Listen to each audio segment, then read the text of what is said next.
Good morning, everybody. Thanks for making it. It's not that early, but I appreciate your being here. So today we'll talk about the subject of cross-architecture compatibility.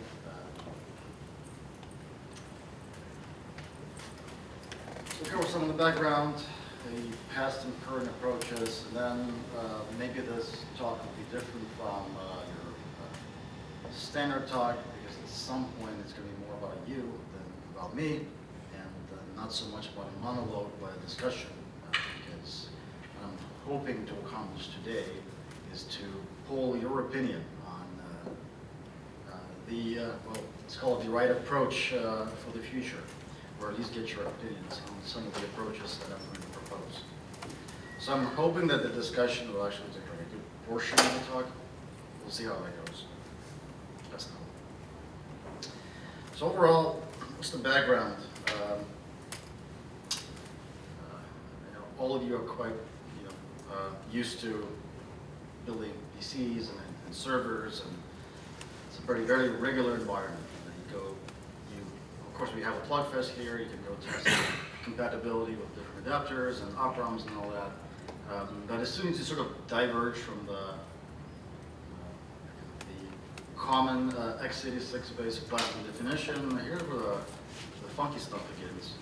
So if you just take your average 64-bit ARM or 64-bit RISC-V board, even if you have 64-bit UEFI on it and you slap a NIC in there, or a RAID adapter, or a graphics card, most likely absolutely nothing will happen. So that's the picture, black screen. So again, kind of really summing up what I'm saying is, when you look at the world in 2024, it is not an x86 only world. Although it is, if you take a look at the footprints of servers and laptops and PCs, it still is mostly a UEFI world. Okay. So within the, we have x64, we have 64-bit ARM, and we have LongArch as like the 3 64-bit shipping solutions. Then there's work on 64-bit RISC-V, which I think, I don't work at a RISC-V silicon company, maybe one of you do, so you have hardware, but for the rest of us, it's still mostly segregated to QEMU. When you look at the platforms built with these architectures, we are talking about UEFI and CPI. So there is this common vision or common view of how these platforms are built. On x86 it doesn't have a name. On ARM you do have the system-ready branding, which that covers both a standardized hardware platform definition and the firmware definition. And on RISC-V, there's similar efforts that are perhaps not yet wrapped with a kind of beautiful bow and a nice marketing name for them, but those efforts are ongoing. And when you talk about these systems, yes, they have PCI Express, connectivity, including support for off-the-shelf devices. But clearly, if you're looking at a laptop, maybe not anymore, right? But internally, still, you may have multiple PCI Express endpoints, and those may have their own firmware, and so on, so on, so on, so on. Okay. Now, these off-the-shelf devices, you go to Best Buy and get a graphics card. Maybe that's the only thing you can buy these days, but back in the day, this was a bit more interesting. Okay, go on Amazon, you can buy a few things. Those adapters by themselves are not really meant for multi-ISA world. We'll get into that.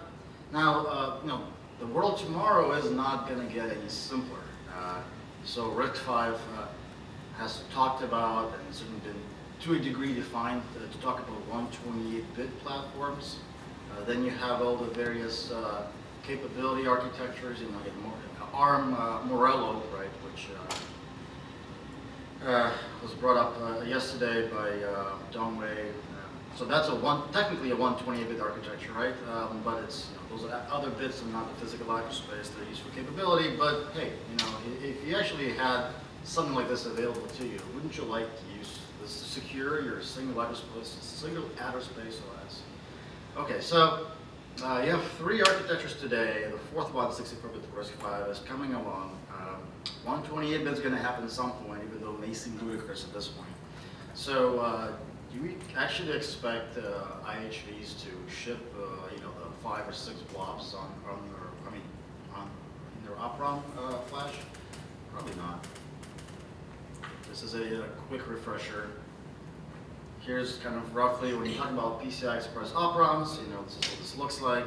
On the left, you see a typical chart of PCI config space, and within that, you know, for non-bridge devices, you have this notion of a ROM bar, or bar being base address register. So it can basically tell a device to decode a portion of of its MMIO bus address space and start placing a flash OpRom image there. Now that image itself is actually well structured. So it's kind of an archive. It can contain multiple images, and if you look at something like a graphics adapter, you will still most likely see an image to support the legacy PC BIOS, right? So kind of the 16-bit code there. And you will most certainly these days have a 64-bit x86 UEFI driver. You know, if you pluck a video card out of an early Mac Pro, you'll find that has a 32-bit UEFI driver on it, and so on. But probably not much else at this point, right? That's probably limited to just these two. I mean, there are some exceptions. You know, if you're lucky enough to procure one of NVIDIA Mellanox GPUs, you'll find that it does actually have an AArch64 OpRom on there as well for the NIC part, but that's effectively free because that DPU is a 64-bit DPU. They already have to have the driver there anyway. They might as well give it out to you as well. So that's how those you know, drivers are kind of made available. You know, here's what happens inside. Again, just kind of a brief refresher. I'm sure you're all quite familiar with this, but obviously there is a PCI Express root port driver. There's that gives you those config space abstractions. There's a PCI bus driver, you know, that performs the enumeration, the scanning, and then it, you know, creates an EFI handle for every produced scanned PCI device.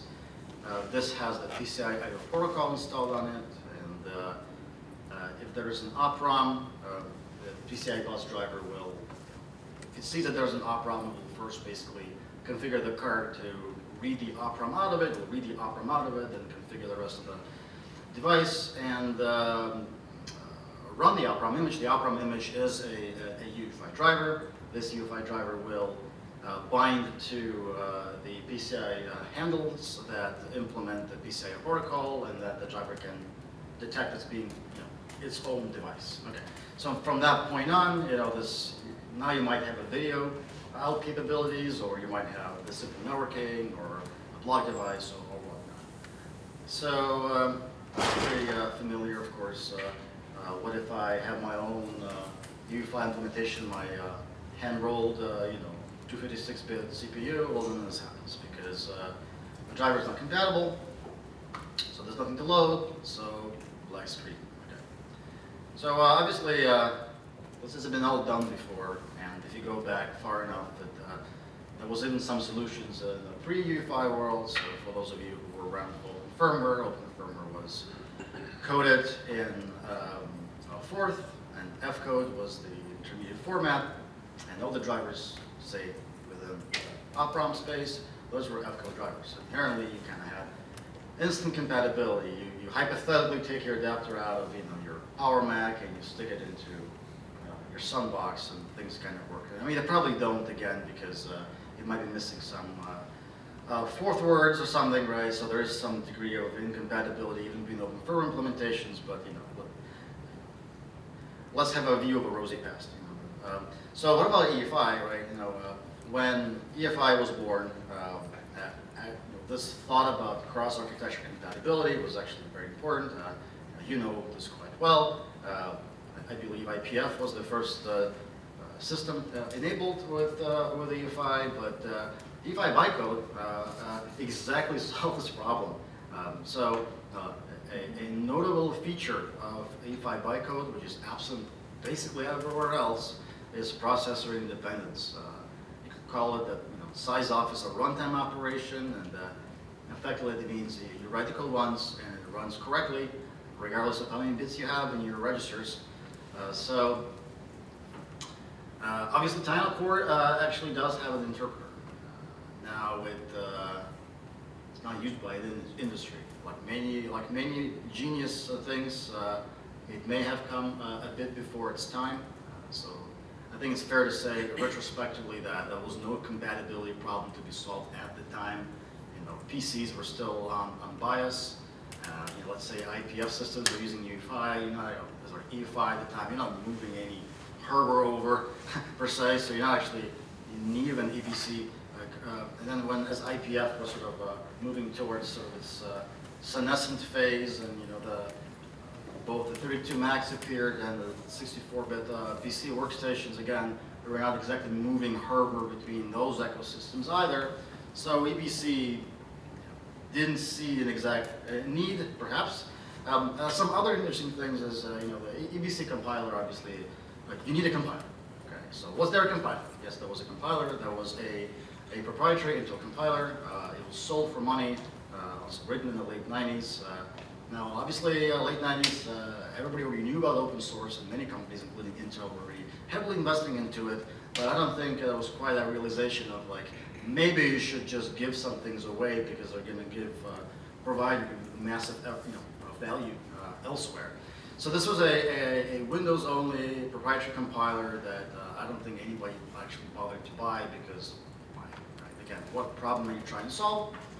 Okay, so basically when about 10 years ago the 64-bit ARM ecosystem, as they were trying to come up with these generic PC server definitions, there's a clear problem. I mean, you build a server with an ARM chip, then you still can't put any PC accessories, any devices in there. You can't boot up your Mellanox NIC or use your RAID controllers. So that's a little bit look at this, but EBC did make a comeback. Well, no tooling. That's a pretty bad one. There's no compiler, and what have I found since? There's some toy compilers, like there's one called ELVM, which is actually a toy C compiler for a bunch of weird architectures, and EBC, I guess, is cast off as being weird enough. It's a toy compiler because everything has to be in one file. So there's no linker, right? So it's like, here's the C file, you can compile it as something useful. Okay, you probably don't care about that. Pete Battard, who has been, I guess, notable at least in the EDK community for upstreaming the Raspberry Pi UEFI firmware, but he has written a bunch of other things, including an EBC assembler. Okay, there is actually, or there was maybe I would say, 5 years ago, a fellow was trying to get EBC support into LLVM. Seemed to get pretty far along, but they got discouraged because the messaging on the Tiano core wiki and elsewhere has been that EBC has been deprecated. Now, obviously, EBC is not part of the UEFI spec, but that's a difference between saying, hey, let's not mandate you to have EBC versus saying, hey, EBC is dead. And in fact, I don't know, if you if you pull kind of all the cool kids, they will make this kind of sour lemon expression when you say EBC. Ooh, EBC. It's sort of like a orphan foster child. Which is kind of weird, again, because the problem didn't go away. Anyway, I mean, another one, again, there's a lot of, I think, genius things about EBC is, for example, I've been looking at binary translation of x86 code, and then, one interesting stumbling block, if you actually care about correctness, is how the hell you handle set jump, long jump, because that's not a boot service call. Well, guess what? In EBC drivers don't set jump, but they don't long jump. So again, and I, for example, always wondered, why is there a copy mem and a zero mem boot service in UEFI? Well, EBC actually is a good reason, perhaps why. I don't know if that's the only reason, but again, the EBC implementation in Tiano core is interpreted. So okay, that clearly has a different performance profile. You probably don't want to do mem copy. It totally makes sense why. Copying them as a native service you can invoke. Okay, so enough about that. That is, let's call it a past approach. Okay, so what about the current approaches? So As part of the Lenara work about 6 or 7 years ago now, two engineers, Alexander Graf and Art Ishivel, sorry I butchered that, but worked on creating what's known as the x86 emulator package. So this was specifically a cut-down version of QEMU TCG with enough wrappers so you could run 64-bit OpRoms and some basic UEFI applications on ARM systems. It is open source in the sense of it's actually a combination. It's actually a complex sandwich of licenses, but it's mostly GPL too. Obviously, this is actually in active use today. So if you go get a 64-bit ARM server from some companies, this will be part of their image. This lets you plug in, a Broadcom naked boot from that.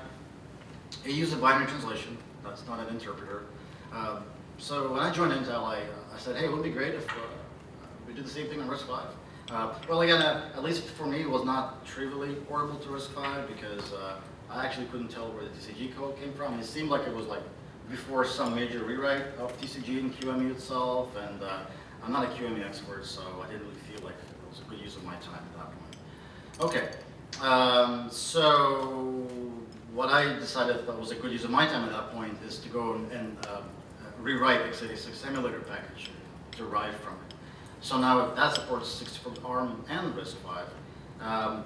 And this is, again, it really is the same thing, but it's, instead of depending on the TCG bits directly, it depends on another library called the Unicorn Engine, which is apparently a pretty popular library in the reverse engineering community. It itself is a repackaging of QEMU TCG. I was actually pretty excited when I saw it because I thought they did a less hacky job on like taking the TCG bits out, but it turns out no, it's slightly a different way. And let's say I wouldn't want to have the job of updating that, to manage the current QEMU, but okay, a separate problem. But at least now you have a clean API abstraction because the Unicorn library has an API, and you don't have to use the Unicorn engine. If you actually want it, you could write your own binary translator, and just so long as you fit the API, you're all set. Now, this is called multi-AArch UEFI package. It's out there for you. It has similar performance characteristics. For whatever reason, it depends on the component. It's almost half the size on 64-bit ARM. But more importantly, is that it supports RISC-V as well. And curiously enough, we could even do your AArch64 OpRoms and your 64-bit x86 OpRoms at the same time, so long as you wanted to spend 3 megabytes of your flash ROM. So maybe not, but you could do it. It turns out the 64-bit ARM TCG bits are huge. Okay, so this is actually a project within the RISE project. RISE is a Lenara-like effort between multiple industry companies. RISE is a RISC-V innate software open source enablement for commercial readiness. So it's a kind of a non-for-profit umbrella work that aims to kind of fund and move the needle on a number of open source components that would be necessary to produce actual RISC-V products. So RISE internally has a number of working groups. One of these is the Firmware working group, and even though it's generic enough, it's mostly 99% EDK2 projects, and this is one of them. This is not part of EDK2. I think a good reason why it's not part of EDK2 is licensing. That could be potentially solved in different ways. Okay, so let's leave it at that. It exists, great. Well, okay, maybe we'll talk a bit more about that. All right, so some pretty pictures. Yes, you can run Doom on the Raspberry Pi 4, and here's a RISC. Just believe me, this is a RISC-V QEMU running Flappy Bird.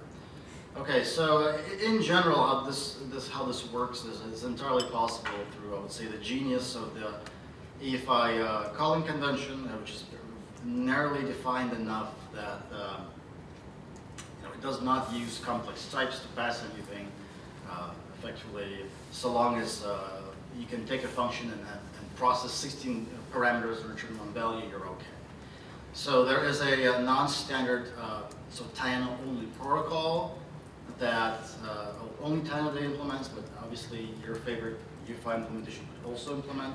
This is called the image emulator protocol, and this basically gives you a second chance at running a binary if it's not natively supported by UEFI implementation. So in general, what the multi-ARch UEFI package or x86 emulator package, they model some subset of the boot services environment. Of course, some services have to be filtered, disabled.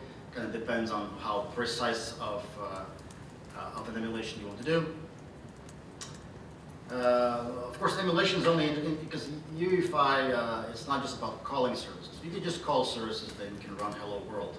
But even if you want to run something more complex like the UEFI shell, much less a driver, you need to be able to kind of transfer the control both ways, right? So not just calling native services from emulated code, but also calling emulated code from native code. And so this relies on having MMU, having an MMU and configuring an MMU, which for some time in the RISC-V world was not quite there yet. And of course, some architectures like IA32, I think the UEFI spec doesn't mandate that you use an MMU. You could, but you don't have to. But this does, because you have to no execute protect your emulated code so that you can catch any attempts to execute. So you set a handler, and then you get a no execute handler, then you can detect that was this from emulated code, and then of course you can return to the binary translator itself and not and actually continue running the code. All right, so binary translation sounds like it's an awesome way of getting things going, but it's not really that awesome. So I think one of the curious things is, and maybe this keeps you up at night, maybe it doesn't, is it will get you going, but you're one firmware update, one OpRom, one card firmware update away from like not booting your system again. So, because what is it exactly model in the environment? Well, it models some subset of 64-bit, but you're some crazy new instruction away from breaking that emulator. For example, you use RDTSC or you use CPU ID, whatever else, and things just fall apart. So, I mean, that's probably a problem, right? I mean, you probably don't want to tell your downstream customers, oh, don't update your firmware on your Melmont. Okay, so there's complexity, right? So again, I'm not going to talk about the x86 emulator, but my baby, it's about 500 kilobytes for the 64-bit TCG to RISC-V. And then if I actually wanted to do ARM and x86, it's about 2 megs, which, yeah, that's why maybe you don't want to do that. Now, there's the overall complexity. You're talking about a binary translator, then you're talking about the glue to model your boot services. And then something, depending on kind of how obsessive compulsive you want to get about this, they can get kind of hairy, right? I talked about set jump, long jump. So like, what if your native code does a set jump and calls into emulated code, and which then calls more native code, which does a long jump? Or what about the other way around? So, I mean, everything's possible. Or what if my driver decides to start manipulating, memory attributes for its own ranges? Like, it'd be a real shame if you remove the NX bit, right, from its own ranges, because that would break everything too. Or what if my driver likes to execute code from a random buffer? I mean, you can say like, don't do that, but then you don't have any boundaries on like what's allowed, what's not allowed too, right? So a lot of this is like, well, I tried it, it seems like it's mostly working. And by the way, as I was developing this, it's like, well, like, was there a test suite? No, but at least with this thing, there's somewhat of a test suite. But I found interesting things. Like, I found one of these interesting toy assemblers that if you write code in a certain way, it will generate only a 32-bit relocation. And oops, so if you load that code somewhere up high, it will never get relocated correctly and it will crash. Other things I found would eat the high bits of the stack pointer. So again, always assume that your stack was below 4 gigs. And if it wasn't, well, let's just hope you have memory there. Well, maybe don't hope, I don't know. Okay, so even like it's hard to predict like the effects of actually running a 64-bit application or a driver from x86 on another architecture, again, due to bugs in the tool chains or in the way how you wrote it. Okay, so obviously there's the technical depth of like how, do I need to keep updating the binary translator, to kind of keep up with the Joneses? What's the definition of 64-bit x86 today? We're all going to go to 128-bit, whether we like it or not. At least I think we will. And if you do that, then how are you going to run your 64-bit drivers? So you're going to have to do sandboxing, which okay, you probably want to do sandboxing anyway, and some of you already have done sandboxing, but I personally kind of would like to avoid mixing up the two things. Like, let's do sandboxing and do sandboxing. Let's worry about binary compatibility if we want to worry about binary compatibility. And again, if you stick to, I mean, maybe there'll be 128-bit x86, who knows? But again, that's not solving the problem, right? What about all the 64-bit devices out there? And maybe you'll say they won't matter. Okay, so I already kind of alluded to there's a very inherent fragility here. ICE is a moving target. Programmer error, logic bombs, kind of tooling, things loaded up high, stacks below 4 gigs, all that. The OpRom environment is effectively unconstrained, and I can mention this. What if you're doing crazy things that the spec allows you to do for whatever reason? What if you're actually manipulating any part of the privileged state? Well, don't do that, but the spec doesn't tell you that. If you can mess around with whatever, right? So. I mean, yes, sure, nothing calls exit boot services, but that's easy to fix. Okay, then there's the licensing headaches, like why is an x86 emulator package part of EDK2? Again, I don't maybe have a conclusive answer for that, but I'm guessing it's because EDK2 is BSD license, and then, for example, you see this blob here. This is what our lawyers told us to put into the multi-ARC package, because it basically says, yeah, you're under a whole bunch of licenses here, so it's a giant sandwich. It's not just GPL, or it'd be very precise about what part goes where. Okay, and again, because we derive from x86 emulator package, because the x86 emulator package also does QEMU and TCG, I'm assuming similar ancestry. So both of these have to live somewhere else, and maybe you can check in the binaries into the non-OSI, EDK2 non-OSI. All right, so what are we ever going to do? So I'm going to talk about a few possibilities. Okay. So first of all, I don't think it's an IHV only problem. It's not reasonable to actually ask you to compile your driver for every single architecture out there. There's no way. I mean, I know Flash is getting cheaper, of course, but then your testing isn't, and yeah, good luck with that. So a lot of cards only bother with 64-bit x86, and only bother in things like x86 emulator package actually give you that false sense of security. Like, yeah, sure it works. Ampere can go and test it. Sure, it works for them. Just don't ever update your firmware or anything, and then you're okay. So here's a popular thought, maybe unpopular. Let's go back to actually not make lemon faces at EBC. So maybe we should embrace emulation, because again, it still is the soundest option out there. Like I mentioned, set jump, long jump, yeah, you don't have those kind of problems. And you can still have a single driver that supports just about everything, including the bright future. Now, tooling is a huge problem, because there's nothing out there, right?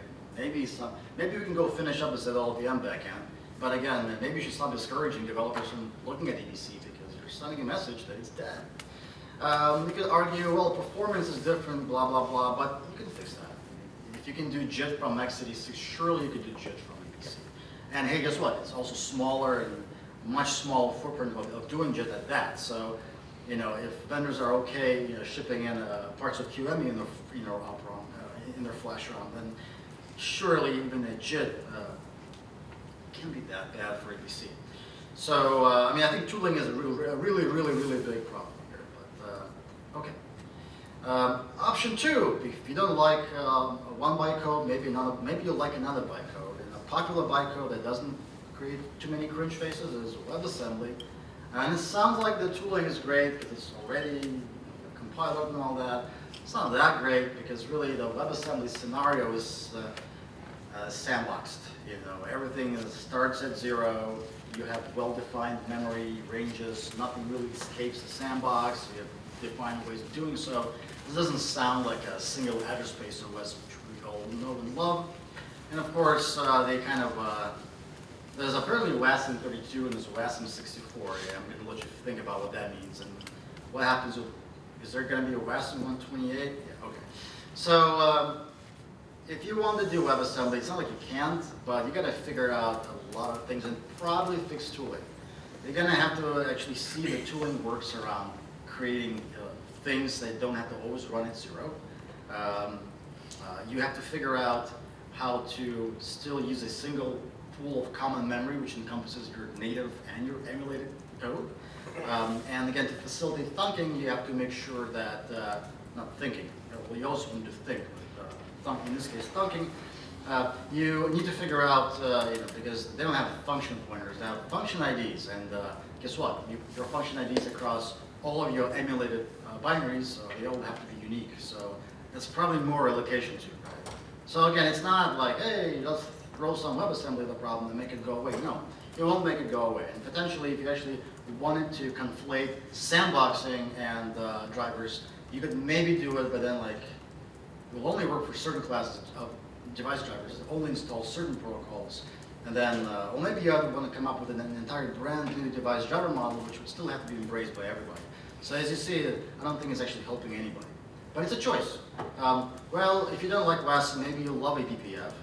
Tooling seems to be great, and I would say even the aspects like the security model, the validation that you don't have loops and all that, none of that really matters because it's enforced by, if I understand correctly, and I just got a book to read, but I understand, if I understand correctly, it's done by Linux kernel, so it doesn't have to apply to UEFI, great. But then the register size is 64, and yeah, good luck with 120 bits when you get there. I mean, it seems a bit myopic not to worry about 128 bits because it's obviously going to happen at some point. Because at least RISC-V is going to be, sorry, did you find that way? Okay, so all of this is pretty bad. But hey, maybe you can meet the IHVs halfway. You don't want to build code for anything outside of x86. So maybe let's constrain, the subset that you build against. I mean, surely you could take the x64 ISA and say you can throw away, all the privilege instructions and stick to, remove all of SSC and all this other stuff. And you end up with a very fixed ISA that's well defined. It doesn't grow, it doesn't move. I'm not a compiler person, but I would anticipate that it's fairly easy to kind of add a new tune option to a compiler to constrain itself as to the code it can generate. Whatever you build continues to work on existing x86 systems. That seems a great benefit. You don't have to update flash ROMs, and obviously I think there's a volume advantage around x86 to non-x86 systems. Obviously, there's plenty of tools, including static analysis tools, and you're not upsetting any existing workflows within your companies if you're building drivers. So I mean, this seems like a slam dunk, except for that whole 128-bit thing. Which again, it's all about trade-offs. Maybe you want to say, well, it's important, but maybe by then we'll have sandboxing, or maybe it's important, but by then we'll have a novel driver model. Maybe it won't be a single address space OS. Who knows? But here are the options that are out on the table, and I think it's fair to say that this kind, you can invest a lot of time and effort into anything you want, but if you don't have any kind of buy-in or acceptance as to how things could be done or whether they should be done, Intel or Ampere or Qualcomm or AMI, you can't just come up with a mechanism and just kind of ram it down your throat. It's not going to work. So at the very least, having an open discussion as to what you might consider to be a valid or not a valid approach, but the problem space is still there. I mean, I think one thing you can't deny is you can't pretend the problem doesn't exist. The problem definitely does exist. So I'm curious, does anybody have a strong opinion they want to begin with to kind of get everybody going? I'm not going to say I have a strong opinion, but like go back 7 or 8 years, and I was up there trying to cheerlead everyone. Let's get the PC working, so we'll solve this problem now, and nothing happened. I think in the process of looking at that, I think Art identified some reason why actually PC is fundamentally compatible with 32-bit ARM. So there's still some things to iron out that might also affect future, because it was created for the Itanium x86 scenario. It was meant to be completely generic. But I mean, maybe BBC2 might go through, look at it, see what we can make less horrible with the compiler, bring it back in, that kind of thing. It's probably the direction I'm heading on. I'm very interested in this topic, but it kind of requires someone else to be as well. Sure, agreed, especially the IHVs. Sure, just to point out that the 120-bit issue is bigger than that, and it's probably going to require a major revision to the spec, because right now there's a lot of code which assumes that U end-to-end can't be bigger than PFI UEFI physical address is 64 bits, and if you get a U-antenna that goes larger than that, a lot of code will break. So make UEFI physical address bigger too. But see, if you do that, a lot of code will break. It's okay. I mean, that's a No, that's what I'm saying. I think it's going to take a 3.0 spec to do that. That's what I'm saying. Or a new spec, a new like 3.0 version of the spec to make that happen. So maybe the bigger problem isn't this problem. For making this, you can solve this problem now and include it in the things that have to happen when we move to the next reference spec that supports 120 bits. No, I mean, I think the damage around sizes of integers and all that. I mean, I think it's in the realm of expected, right? But it's like if you just say, okay, let's pretend the problem doesn't exist, you're going to have a giant snowball to contend with later because this is not going to go away. I mean, sure, I'm saying put it in this class of problems that need to be solved as we move the spec to support 120 bits. Well, no, because we have to fix it now for 64-bit today. Yeah, that's what I'm saying. And so if you do it now today, you're not going to revisit this again.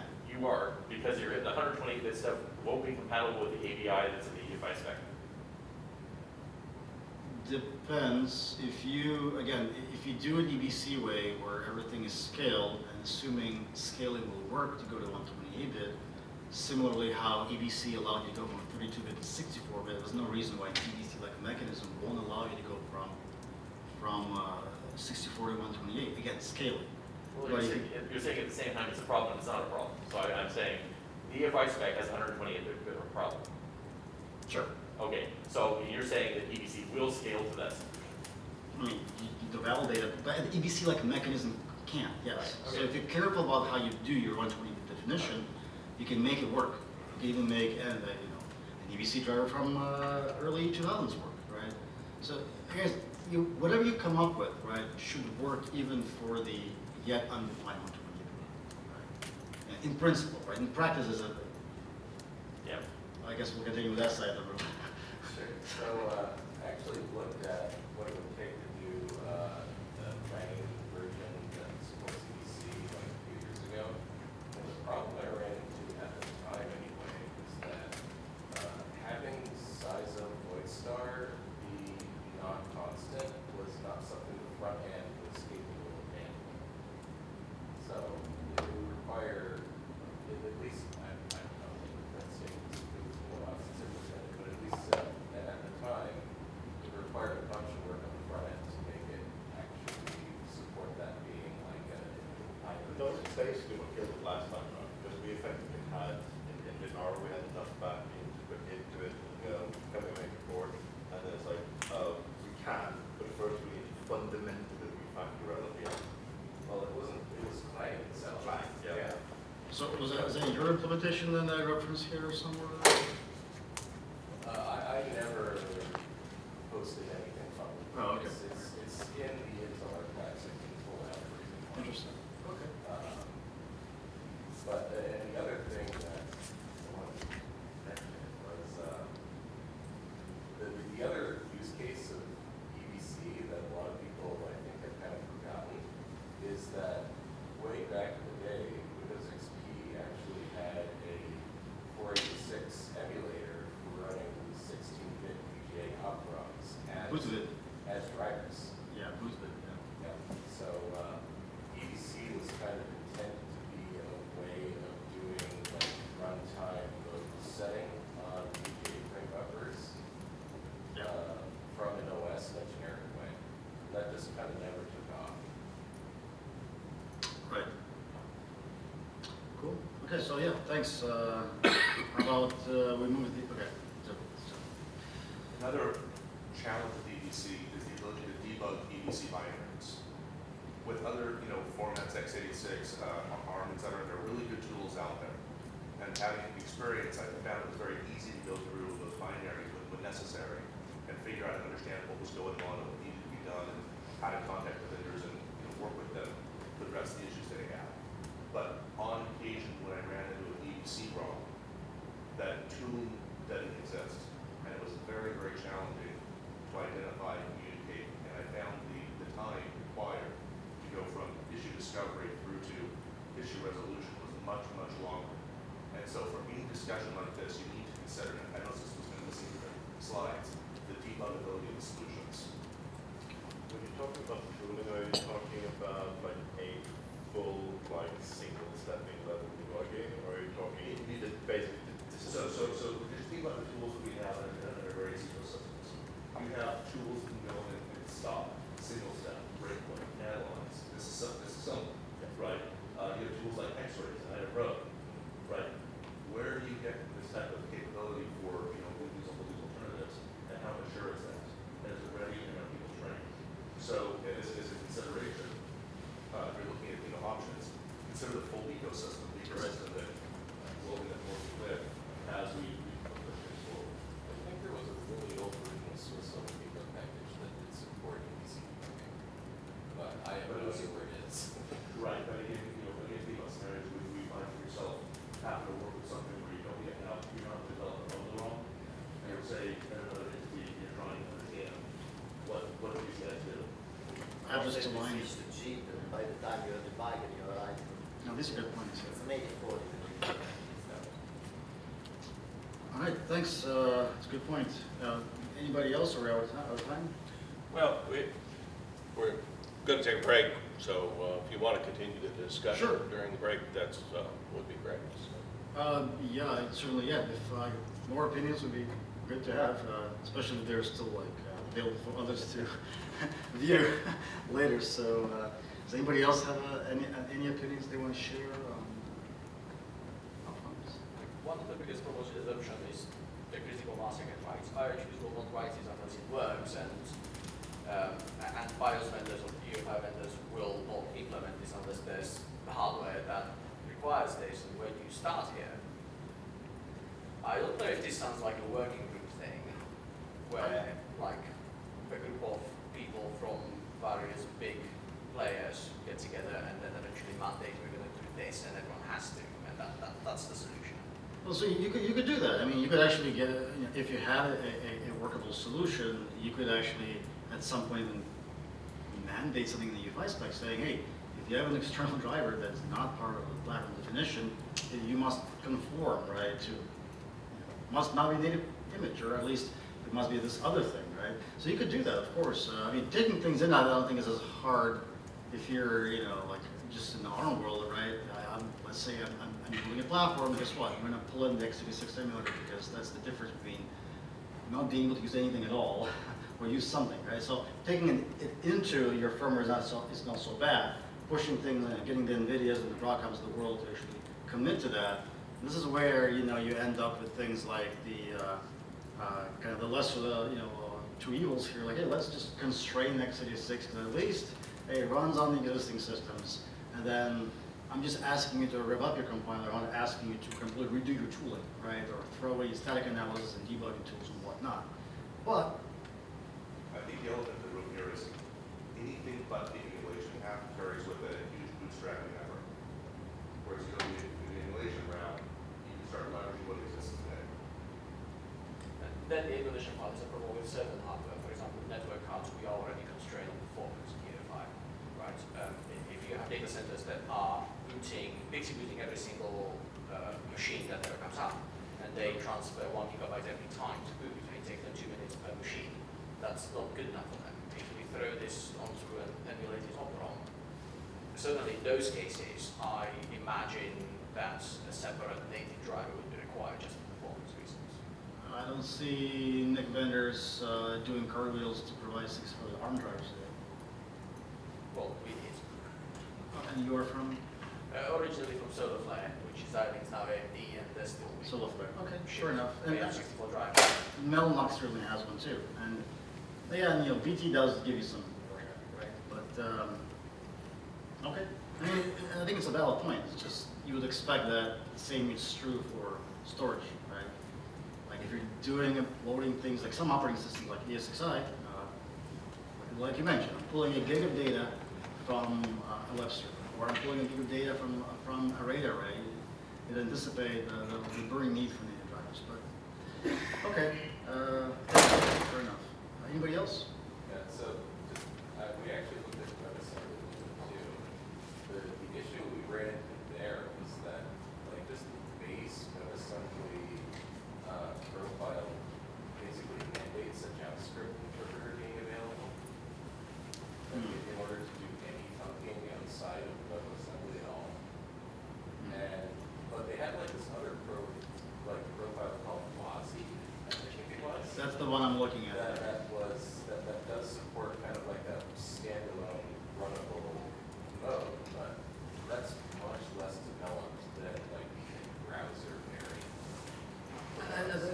point with WebAssembly is whatever's developed, you inherently need to throw away because you're rolling in a different direction. You're not going towards sandboxing. You actually want to violate the sandbox as much as possible. So, and again, then it's the thing is, if you want to do sandboxing, that's a great conversation to have. But then, like, I'd rather decouple that completely because if you're going to sandboxing, is I use sticking to just implementing some known good protocols and flipping buffers back and forth, or you're actually going to come up with a different driver. So. Yeah, no, at least the key takeaway for me was that those goals are just too far away from the goals of building a generic OpRom format. It's true. I think that's fair to say. Okay. Let's All right. go ahead and wrap up for now. Okay, thanks.